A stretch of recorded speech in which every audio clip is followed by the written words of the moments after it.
How you doing out there, folks? Yes, it's me, the Invisible Man versus Merrick Bank and the Robot. Part 14 in this series about harassing phone calls. It's not just Merrick Bank, it's any bank, but I'm starting to think about this more and more, the scenario that I've been going over here. Because now the issue I have is with Merrick Bank for making harassing phone calls to me. But I don't think it matters if I got the calls or anybody got the calls. Because when these calls are made, it's whoever gets the calls, who's ever on the other end of the line.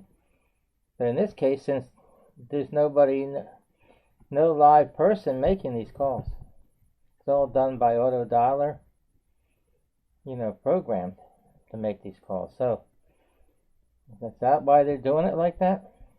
I was wondering, say everything the same here. Say when Marie got the offer in 2018, say it would have been from another bank, not Merrick Bank. Okay, same thing happened. We paid it, we got the increase and all, and then Marie passes away, and then I can't pay the bill. And I got the attorney, and the call started, right? And I got the attorney. And he stopped the calls. Now, Merrick Bank started calling again a month and a half later. Got over 80 calls. Now, if this would have been with any other bank, would I have gotten called again after they stopped the calls in November 2018? I wonder about that. It's one of the things that I've been thinking about lately. That if Merrick Bank wasn't, I guess, acting the way they do, unethical is the word.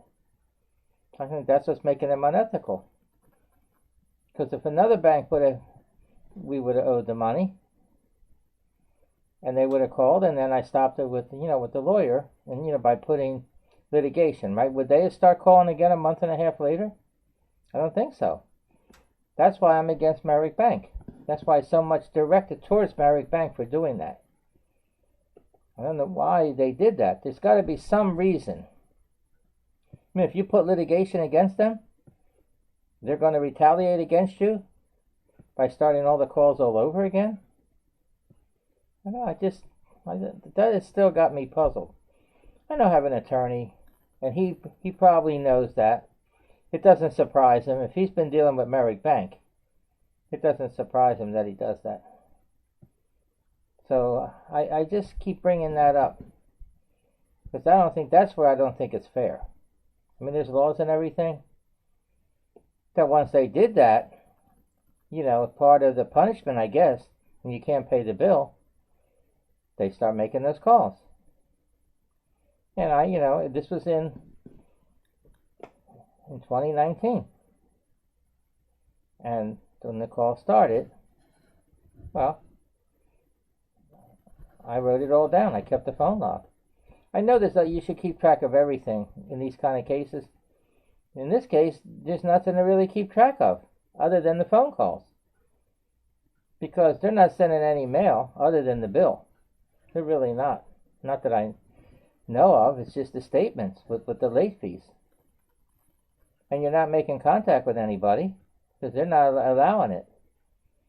They want to make those calls. I don't know what the purpose of it really is. It's got to be to annoy you because they can't do it any other way than that. Years ago, before all these laws, they actually would get on the phone. There would be representatives. They were trying to beat you down and threaten you and everything. So now it's come down to this, and I think this is just as bad. Keeping calling like that. I know they've been doing it. I expected it when I know I couldn't pay. I kind of expected the calls. It happened with all the accounts that I had, besides Merrick Bank. But it looks like that they got that like in stone, in their system that they're using. That it seems to work. I mean, they can change it. I don't know if they want to change it. Probably because they got too many accounts. This is the way they control it, I guess. It's a control for them. But who's really responsible for all of it? Is Merrick Bank responsible, or the employees? Who's going to be held responsible? I guess the legal department who handles it, they have insurance and everything. I guess that's who have to pay for this, you know, the damages that I'm, you know, that I withstood, you know. I hope so, but you know, I'm not concerned with them being held accountable, really. That they could admit it, that they did it. It's not like they did the exact same thing that I went through. I'm sure many people have gone through it with this bank. They've been in business over 20 years. So they have plenty of chance to do the same thing in a different form, you know, maybe it's evolved right now to the way it is. I think it's been like this for a little while, though, because I've received calls from other banks and all. It's not the only way they need to do to collect bills. It's not the only way. They should follow suit from other banks. Because there's plenty of banks that's bigger than they are. They're one of the, I think they're one of the top 20 banks, as far as size-wise. But there's banks much bigger than they are. Many more customers than they have. And they don't do that. I know because I dealt with them. They don't call like that. They're not even using an auto dollar. A person actually calls you. Now, if they can do it, and they may be bigger than Merrick Bank, and they have people that make those calls. Representatives, customer care people, whatever you want to call them, you know. It probably goes to them. It probably triggers it once you're late. Probably once the first late fee goes on, then they start to call. I've had it happen already with other banks.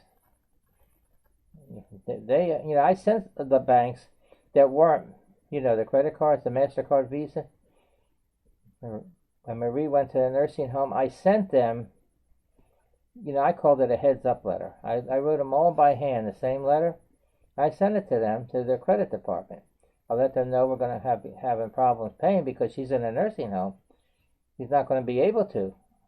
And when you put down dementia, Alzheimer's, they know that the person is not going to be competent enough to be able to deal with it, you know, with anything, even with a lawsuit, you know, if they try to sue her for it. So they knew that, and they kind of responded to that. One of them contacted me right away and told me, well, we need this information, you know, about the debt that she owes, and I gave it to them, and that was the end of it. No one calls, no nothing. So I know it exists, you know, ways to control that, you know, with all those calls. They're making it so that you have to contact them. So how are they going to make you contact them? By keeping that repeatedly call you every day. Yeah, I wonder that if you owe $5,000 or you owe $1,000, are you going to get called more for $5,000 than you do for $1,000? Maybe they might have a little different intensity, though. Maybe not. They may have a certain amount of calls they make, you know. And I've gone over this a lot, but it's something about it that it's just been bothering me, you know. Like I said, this would have happened with any other bank. I mean, it did happen with other banks that we had. But I'm talking about this particular instance, you know, with that pre-approved and all. Would they have been, if I took the lawsuit against them, would they, after they stopped calling, would they call a month and a half later? No, that's the thing that I have. You know, that's the most thing that bothered me the most with this. Unless I say, I'm going to say, okay, it's quiet in here now, I want it to stay that way. I have a right to have that. Because those calls are directed to the cardholder. But if anybody else has to hear those calls, they're still held responsible for that. It doesn't matter if I'm authorized user. It doesn't matter if we're legally married. I don't think none of that matters. They made the calls with that intent to annoy. Because I know that the attorney I have, since he's a consumer advocate, he knows that. He wouldn't be an advocate if he didn't think that these companies using unethical tactics, he wouldn't be doing this to try to protect us, yeah. Of course, he knows it. And Merrick Bank is one of the ones that he deals with. Because I looked it up, and I see he's got a big ad on, on the internet, and it says, "Are you being harassed by Merrick Bank?" Something like that. I don't know the exact wording. I don't have it in front of me, but it's something like that. So of course, when I contacted him, he already did other accounts for me. But as soon as I contacted him from Merrick Bank, he right away, of course, took it. The same for anybody out there. If you have any problems with these creditors or even debt collectors, it's the calls, call him. Call the attorney. Now he's like I said, he's a consumer advocate attorney. His name is Paul Mankin. And his number is 800-219-3577. I'll repeat it. 800-219-3577. You can give him a call. It's no obligation, free consultation and all. He doesn't charge for his services. So keep all that in mind. I'm going to keep going on here with the things that you need. You need a lawyer. If you are getting harassed, if you feel like you are, then more than likely that you are. If it's Merrick Bank, I can be sure of it because I'm experiencing it, that I had with them right now, this whole scenario. I'm going to go back over it real quick. For someone that might not have, this might be the first video that you're listening to, that I put out there. This started back in 2018. I've been paying our bills for 8 years on time, and our credit's not bad. Our credit scores are pretty close. Marie's was better than mine, because I had a little more credit than her, different accounts that she didn't have. She's on some of my accounts, and I'm on hers, so let me get rid of that for now. Okay, so the mail comes. And I go through the mail, mostly bills, and I see a letter from Marie, so I give it to her. We weren't too happy, the way things are. It's quiet. We're not, nothing to really cheer about, So her lack of interest, and mine is not much better. Hers was kind of worse than mine, because I can get around and do things and all, and she can't, so. Okay, so I gave that to her, the letter. She opened it, looked at it for a while, studied it, and she tells me, Frankie, Merrick Bank wants to give me $600 credit. She says, I don't even know who they are. I never heard of them, but if they want to give it to me, I'll take it. And she said, and it's double the credit line. She didn't really know. I didn't know exactly either myself. So I said, well, let me see it. I read it over, and I told her, if you make 7 on-time payments, then they increase the credit from $600 to $1,200. They double it. So, I want it, Frankie. I want it. So I said, okay. It's in your name, and you deserve, to get it, She said, what do we have to do? I said, well, it's paperless, so we're going to have to do it on the computer unless you want to do it by phone. She said, no, do it by the computer. She basically wanted me to do it, but I said, you know what, maybe it'll make her feel better if she does it, So I set it all up, and she punched everything in. Then it got to authorized user. She knew about it. She punched in my name. And the information they asked, she knew it. And then that was pretty much, she said, what else, Because we shared all the accounts, so, she's going to put me on it. There's no doubt. Okay, so we went down there. I started seeing all the writing, all the things they want you to tell you about the account. I started reading. I said, look, Marie, you got to give them permission to call you on the cell phone. And, using an auto dialer and, give text messages. She didn't even know what it was. So I don't even know what that is. I don't care if they want to call me. We're going to be paying 7 payments anywhere. We won't get to double the credit line. I said, okay, that's true. If something happened, they need to call to service the account. And that's how they do it. They use the auto dialer. She says, so what happens if I don't want to check that, on the application? So they're not going to give it to you. It says it. They're going to, I guess, withdraw the application. They're not going to give it to you, the credit. They're going to rescind it. Because I want the credit. I don't care about that. But she said, I don't think it's right them doing that. I said, well, that's the way they operate. So she said, okay. And she said, check it. Now what? I scanned up the page. I said, you have to hit submit there. put it in and waited, and I checked the email. And it says, congratulations, your application has been approved with a double the credit line. You should receive your cards within 7 to 10 business days. I told Marie all about it. It's in. She said, that's it. I said, it's in. We just have to wait, till we get the cards. So I said, okay. And I told her a lot of things. I explained to her. She wants to order over the phone. I know that. She hasn't done that for a while because all our credit has been pretty much used up, and I would get the things using our money, I said, okay, it's going to be good for you, Marie. You'll be able to order what you want now. Within reason. You're not going to use $600 in one day. She said, oh, no. There's some little things I want. She sees advertised and all. I said, okay, when you're making orders, do not give your personal information. Your Social Security, date of birth, and none of that. You don't have to give that. You just give the credit card number, expiration date, and the security code. She understood it all. I kept going over that. I figured, let me go over this now, as the time passes. So about a week later, I got the mail again. There's the 2 cards. I could feel it in the envelope. I said, here, Marie, this is for you. And she grabbed it and felt it. She says, oh, Frankie, I can't wait for it, for this to get the card. Of course, she wants to, start using it right away. So, okay, so let me go on to this. Open up. She said, Frankie, look at these beautiful cards. You got the same card as me. Here's yours, and I have mine. I said, well, Marie, you sign the back of yours, I'll sign the back of mine. She said, can I use it? I said, no, we got to activate it. She said, activate it? Yeah, call up on the phone.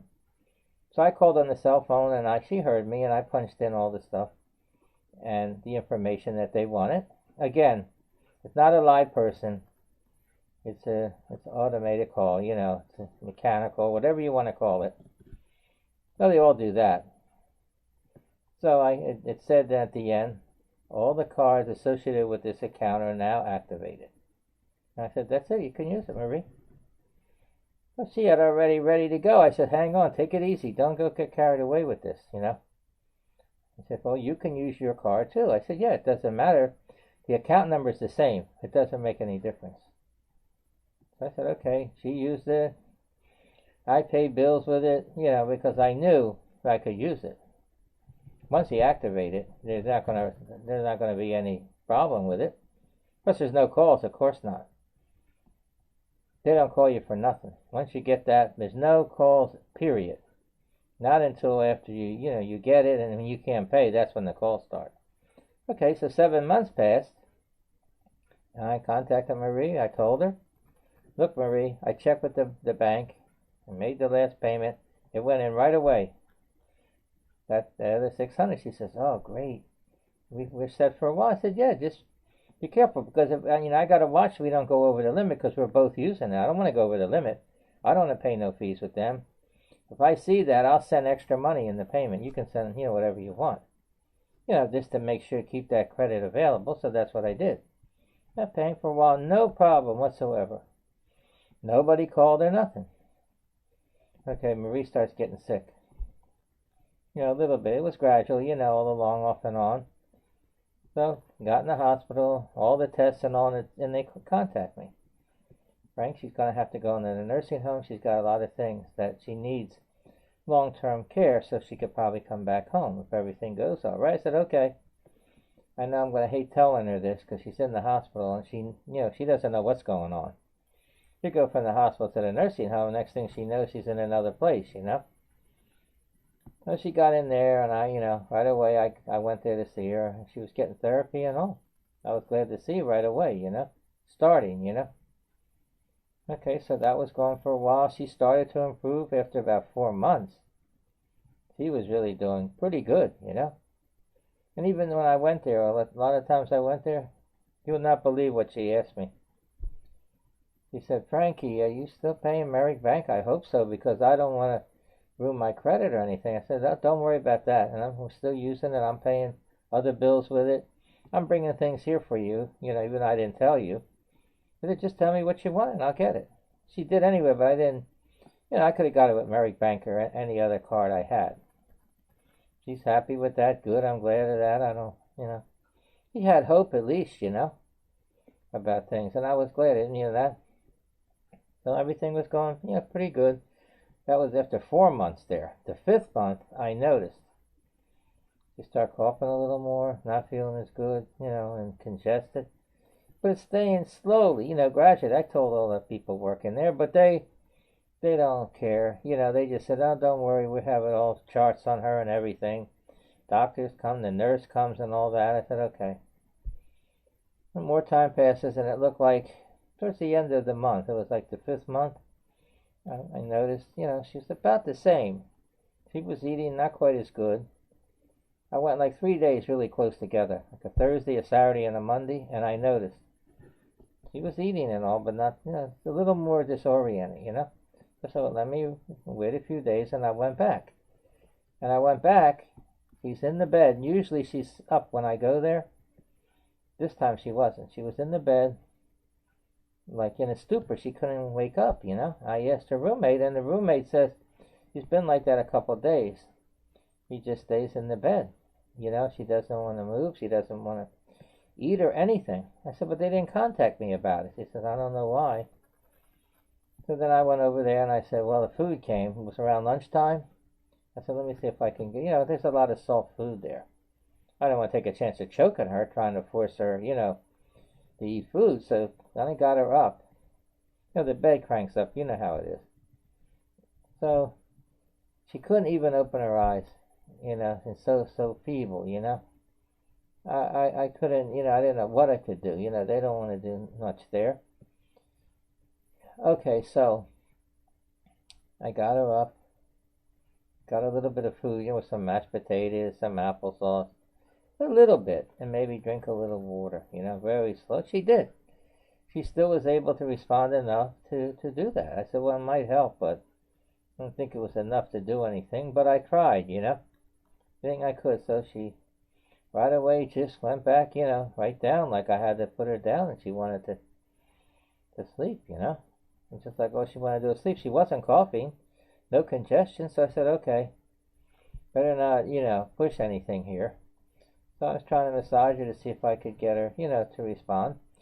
So I massaged her feet, and she says, stop that, Frankie. Well, she knew I was there, definitely, and she still was responsive, But this is at lunchtime, I stayed a while. When I left, I told all the people working there, it was a Saturday, hardly anybody around. They're so understaffed. So I said, don't worry, we check all the residents every day, and don't worry, I said, okay, I went home, but I didn't feel too good about everything. I didn't like it. So I went home, and I was restless and all, And the phone rings at 3 o'clock in the morning. And the nurse says, I'm sorry to inform you that Marie passed away, and she gave me the time and all. I said, well, she's like that. Why didn't somebody do something before that? She said, I don't know. I just came on duty. She says, I found her like that in that, unresponsive state, and they had to call the 911 because if something happened, they had, to take the body. They don't want her to stay there, like that. So I didn't know what to do. Now I'm all alone and all. I've been alone after that, after being together over 40 years. All of a sudden, I lost somebody that, that I can't replace. So the best thing I could do, I just had to go on. So the first problem was I knew that the money, we combined, the money is cut in half right now. As soon as the Social Security is notified, that's it. And before that, I was having problems because, say we were combined at $1,600, then it was $1,200, now it's $800. So it's a big difference, So all those bills, we had a lot of accounts, MasterCard, Visas, store accounts, all kind of credit. Well, I started to try to work on it, I had to do something. I know I couldn't pay. I just had to let it go, So I contacted them. And I tried to. I called it a heads-up letter. I told them all what happened. Some of them responded, and some didn't, So then I went and tried to do this by myself, without an attorney. So I sent out cease and desist letters and all. I had an idea that it would stop the calls and all. Some did and some didn't, but they're not. They don't have to honor that letter. It's mostly for debt collectors, and they do honor it. Creditors, maybe, maybe not. So some did and some didn't, and then they start calling. So I was looking at one of these banks, that did that on the computer, and then this attorney pops up, and it says on there, if you need any help, you're having problems with creditors or calls or anything like that, and I filled in that little block that's there, I put the name and then what it was all about. And this lawyer calls me back. I said, oh, wow. So he helped me with all those accounts, and he stopped the calls, no problem. But I was still paying Merrick Bank. That was one of the problems. You say, why? Why? Because I had a card, and there was still some credit because I kept paying. So I did. I went for a few months. And all the other accounts stopped. They always settled them one way or another. And then all of a sudden, I said, I'm going to be able to pay. So I get the first statement, I see a late fee. I said, all right, well,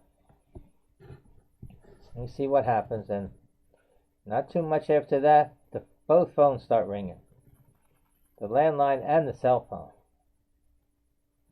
And I want to tell them and pick it up and tell them, but it didn't do, it wasn't, nobody was there. But I kept track of all the calls. It was, I think, altogether 19 on the cell phone and 43 on the landline. Now, look, if I wouldn't have contacted an attorney about it, I could have racked up more and more calls because they're going to keep calling once they start that, unless some arrangements made or litigation or something. So I contacted this lawyer that I had for all the accounts. So right away, he put the litigation in. The call stopped on the cell phone first, and then the landline a couple of days later. So everything was all right for about a month and a half. And then what? In January 2020, right in the beginning, they start calling again. But this time on the landline, but not the cell phone. And I said, let me start writing it down again. I know to keep a phone log. It's very important. I already have it, so I just wrote down the calls. And I noticed, starting to get a couple a day, then 4 calls a day. They didn't call me on Sunday. I mean, is this part of the harassment? This is what I'm saying about these calls. Are they annoying you? So the fact they didn't call on Sunday, what does that mean? That absolves them of harassment? No, it's the other way around. By not calling me on a Sunday, they're like giving you that false sense of security, making you relax and all.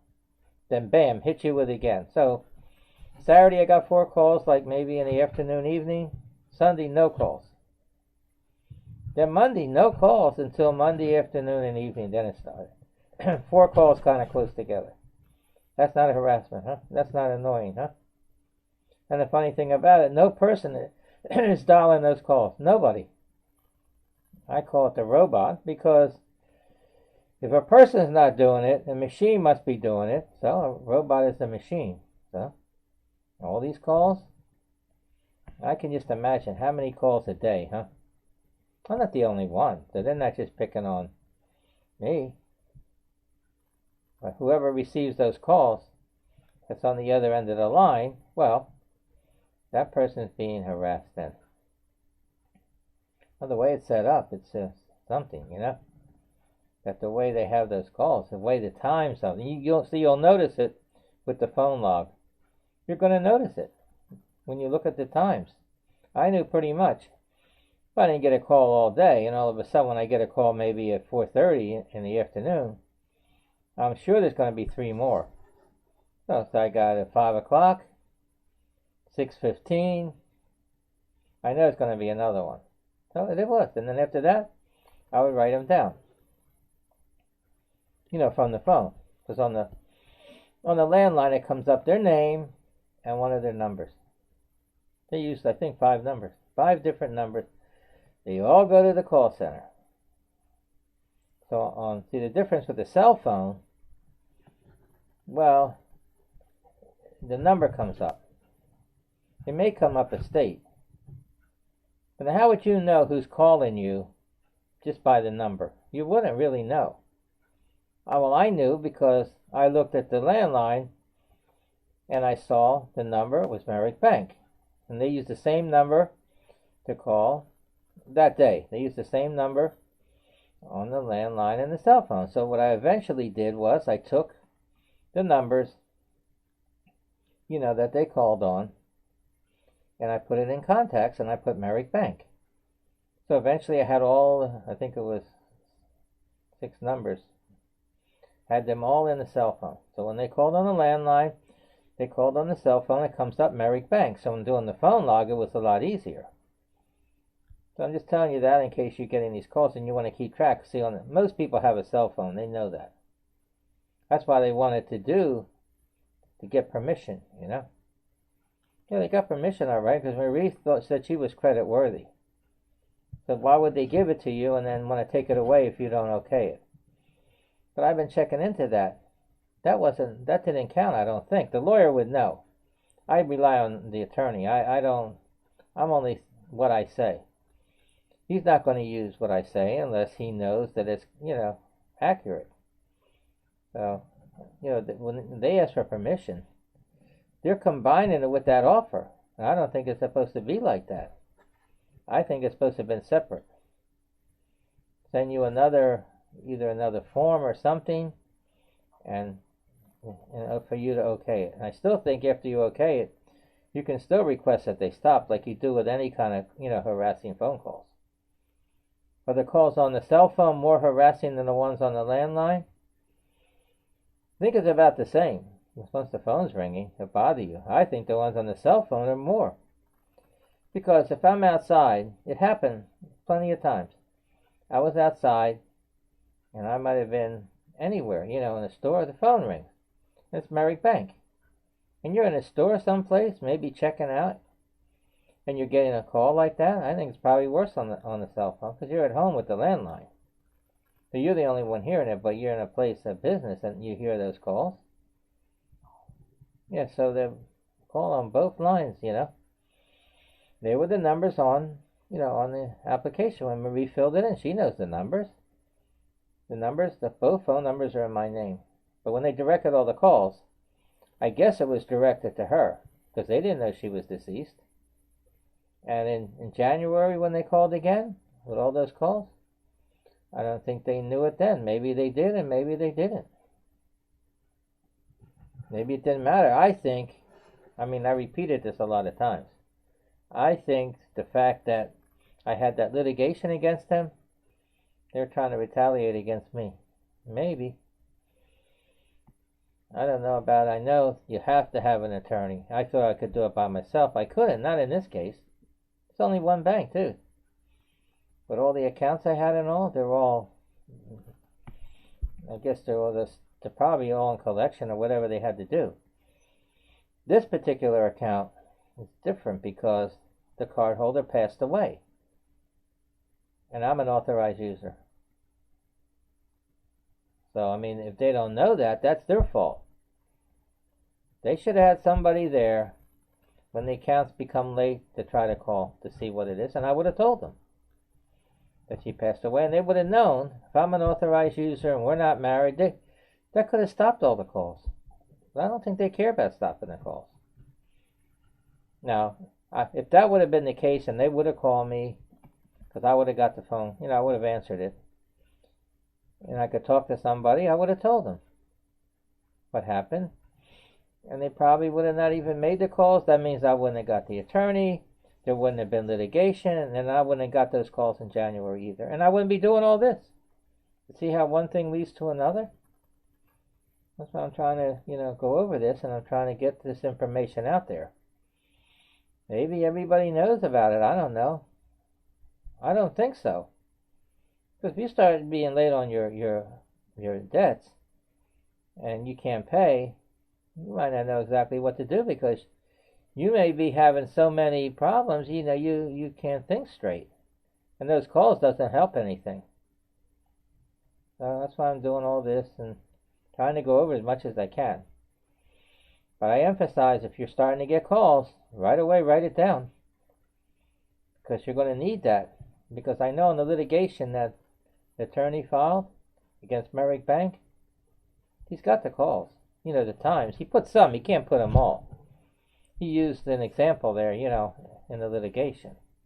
If they check those times, they're going to know that it's so. You couldn't have those times. I couldn't have it if they didn't call. So, you know, that's really, I don't say seals the deal, but it really helps. This can go on for months. You know, I'm the plaintiff, so the lawyer, he's got at the end of the litigation, you know, that I want a jury trial. Of course I do. I don't know if Merrick Bank wants a jury trial. I'll let settle out of court, you know. I don't care. I just want to, you know, finally get this resolved, you know. Well, if it takes time, so be it, you know. I have an attorney working on it.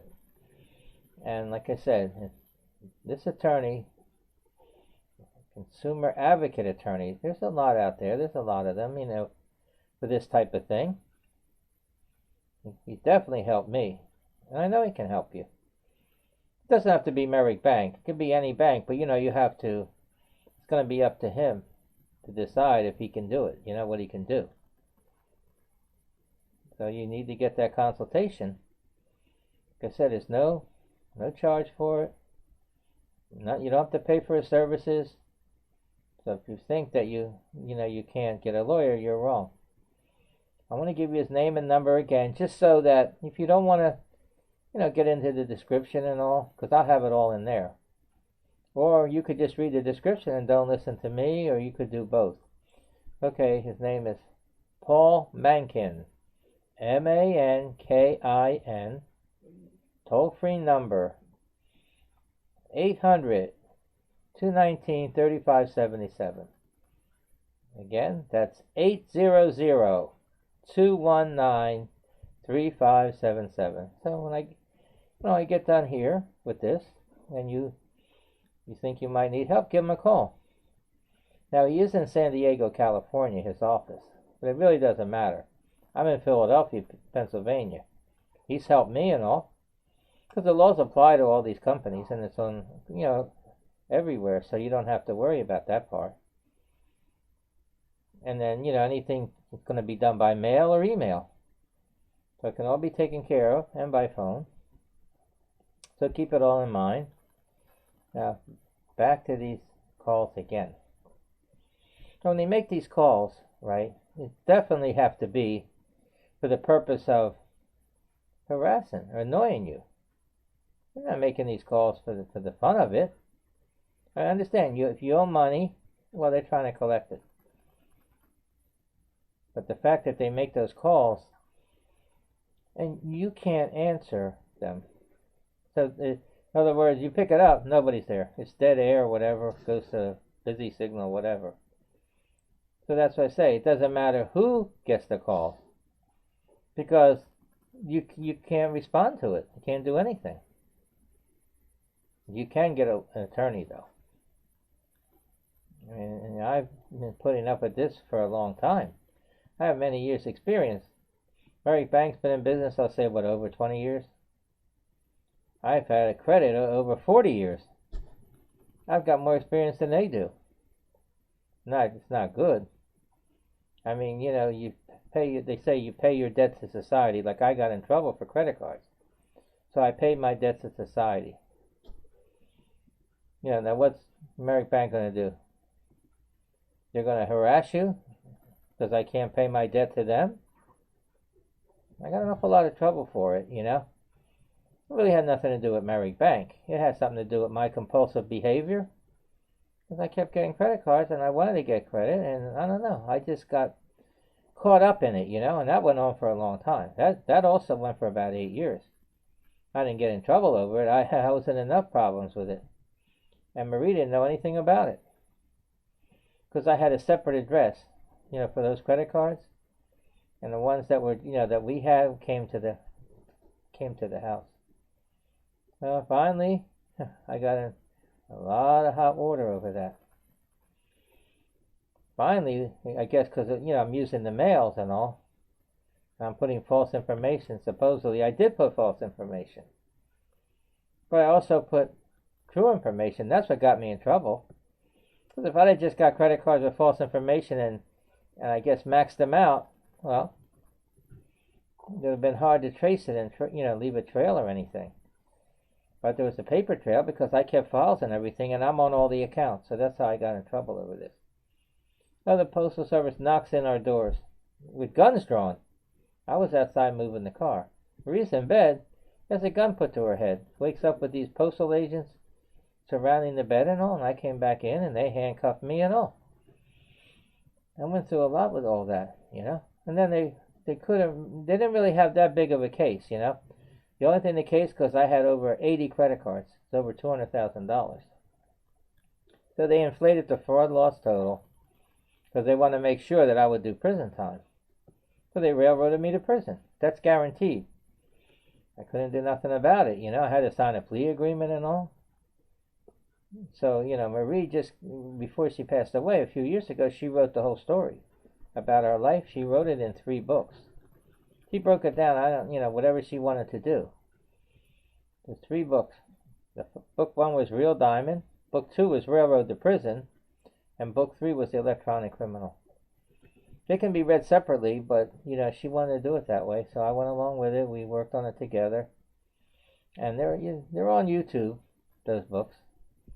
You can just look up those titles I gave, in the search box on YouTube. They should come up, those titles. So if you're interested in it, she proved in the Railroad to Prison book, she proved it.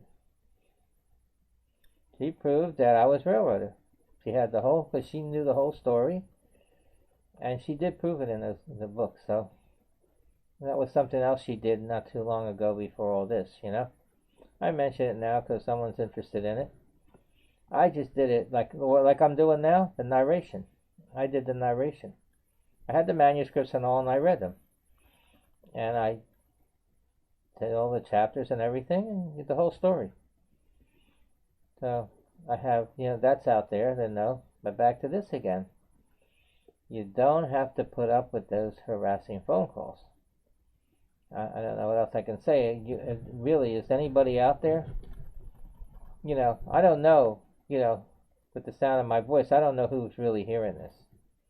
Because remember, this whole thing, I started with this invisible man. Remember, I don't see anybody out there. When I'm making this recording, no, nobody. You're invisible because I can't see you. I can see myself doing it, yeah. So again, I bring that up because it's part of this whole thing that I'm doing this. I decided to do this because I figured, well, I can hide behind this disguise, Merrick Bank hides behind all those calls that they make, done with an auto dialer, a machine, like a robot, as you might call it. That's where the title comes from. Robocall, robot. So that's what I said. The Invisible Man versus Merrick Bank and the robot, because I do have, litigation against them, I hope all this is helpful. Remember now, you can contact this attorney free of charge. I'm going to give you, like in the description, I'll give you all this information again. So it's good to know you have someone that can help you, You couldn't do this by yourself because it's just like they have this system and that's it, That's all they have. Like I said before, they're a one-trick pony. Because all it is calls. And they're calling you and you can't even answer it. There's nobody there. Either phone, whatever phone they call you on, it's the same thing. But I think they're supposed to leave a message. And they tell you, it's going to send it to the call center. Or if you pick it up, they're supposed to say it, the same way. They're not doing that. Here they go again, trying to get around the law. So what do? They put all these different numbers. And if you call any one of them, they do go back to the call center, and it's a recording, and then you speak to an agent. See how they're doing with the laws and all? Circumventing the laws. And again, they're allowed to call you. The law specifies they can't call you before 8 a.m. or after 9 p.m. local time. you know, whatever your time zone is. That's what's going to count, where you're at, not where they're at. It's all these things these laws that to protect us, but I think most people don't know about it, and it doesn't seem to be too much about it. Like you know, this is all on YouTube, all this stuff, but I notice there's a lot of stuff about harassing phone calls on YouTube. They've been on there for years. You know, it stays on there. And I noticed, like what I'm saying, it's longer than most of the stuff that's on there, you know. There's attorneys and all that say stuff. There's all kind of people that have had experiences about harassing phone calls. I think this situation that I have is a little bit different. Because that bill that they're trying to collect, you know, on Marie, but she's deceased. So I know that there's a law that says about it too. It's in there. You know, there's going to be laws for everything. It says if the card holder passes away, that debt is uncollectible unless you can collect it from a family member or an estate or something. They could try, but otherwise it's uncollectible. So that's going to be uncollectible. There's nothing I can do about it. I can't pay. I tried to pay a little, you know, as I could. I made the effort, but I'm an authorized user. So why are they calling me like that again? After, you know, they were told to stop by the lawyer and there's litigation in. You know, maybe it's up to the attorney. That's why you have to have an attorney. I couldn't do it. He has access to the legal system. I don't. He knows how to prepare the papers and everything, and who to contact, and how to do everything. Let's see if he can make a deal. He's there to make some kind of deal with them. It's important that you keep all this in mind, you know. It's like every case is a little different. Now back to this. Uncollectible, huh? Now this scavenger debt collector is out there. That's all they do. They buy bundles of debts like this particular one, whether it's the person's deceased, or it's past the statute of limitations, or whatever it is, they don't care. They try to collect it. And they call that zombie debt. Because any debts that are uncollectible, or they're already written off, or they're past the statute of limitations, well, they're bringing these debts back to life and trying to collect them. That's where that term comes from, you know. I hear all these terms and all, and I wonder, but I know that's exactly what it is. So if I'm dealing with these people now, well, what am I going to do? Is that debt going to come up a couple years from now? Well, I know right away if it does. They can't do nothing about it. It's important that you know that, because, you know, I have all these other accounts. Accounts in Marie's name, of course. She passed away. Nothing can really happen. Nobody can collect nothing from her anymore. And you know the expression, you can't avoid death and taxes. In this case, it's death, taxes, and Merrick Bank, the way it looks to me. So now the statute of limitations, and I mention this all the time. Statute of limitations in Pennsylvania is 4 years. I know that. But it's from the last payment that you made, not when you opened the account. So now I have accounts now a few months old, you know, that I didn't pay in my name. So that means in less than 4 years from now, they're all going to be legally forgiven. That's good. Probably goes on your credit report. But it's still going to stay on there, all this collection and all this stuff, for 7 years. So if I don't want to be bothered with this at all with credit, I don't have to be. I'm not going to be getting any more credit. You know, every day I'm on the computer, you know, because of all these videos I'm doing, I'm checking my emails. Every day there's loans, there's credit card offers and all. I probably could still get it.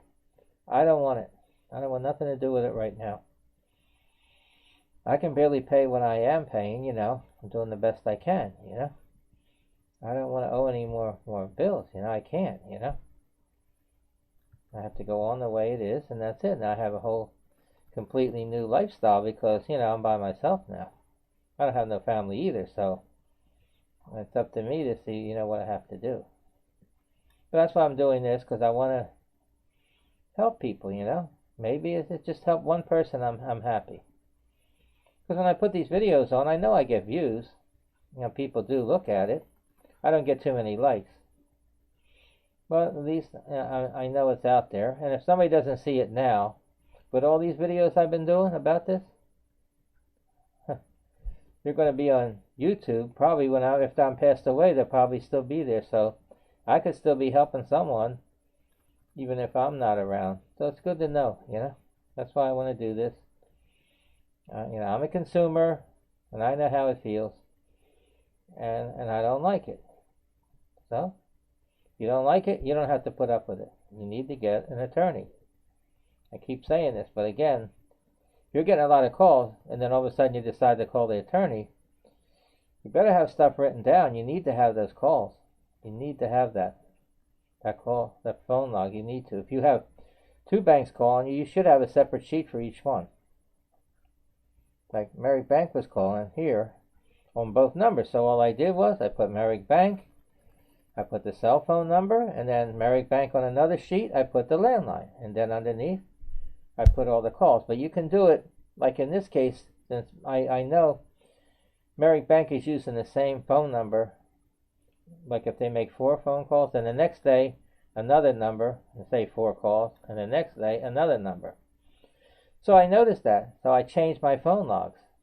So for the cell phone, I put Merrick Bank. Cell phone, and underneath it, I put, on the one line, I put the date, the day, and the number they use, because that's all the same. And the next line, I just put right across the line the calls that they made. So if it's making 4 calls a day, I don't have to have 4 lines. I only need 1 that way. Well, 2. 1 for the information that's the same, and on the second line, the times, which is very important. And the same, do that both. If you have more than 1 bank, you need to keep it separate. When I was having all the calls in the beginning, when Marie first passed away, I had a big problem. I had the phone logs already set up from before. I had it, and I was writing the name of the bank on the line, when I put all the information on one line. I'd put the date, the time, the day, the number, and the bank. So I'm seeing then that's all mixed together. So I had a hard time when I had to separate the calls for the lawyer. Like I said, I'm just giving you these pointers because it will help you, to get it done as easy as possible. So, again, I hope this information is helpful. Again, I'm going to have my information in the description also. If you wanted to contact me, I can always, I'll answer you. You don't have to worry if you need to. If you want to ask me something, but if you can get the attorney, he's going to be able to answer anything you have to tell him. I rely on this attorney a lot. I don't know what I would have done without him. I really don't, And now with this last one especially, this last case with Merrick Bank, he's still working on it. And I'm more than appreciative, Like that's why I endorse him so much, And also, I give him the testimonials, like, that every chance I get. I don't get paid for that. He's already paying me more than that.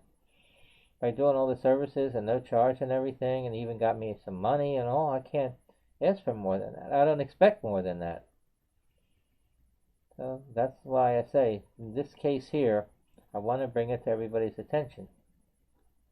I think you ought to know about it. And that's what I say, if you're gonna put up with it. Harassing phone calls, that's what this is all about. What I started this, is these harassing phone calls.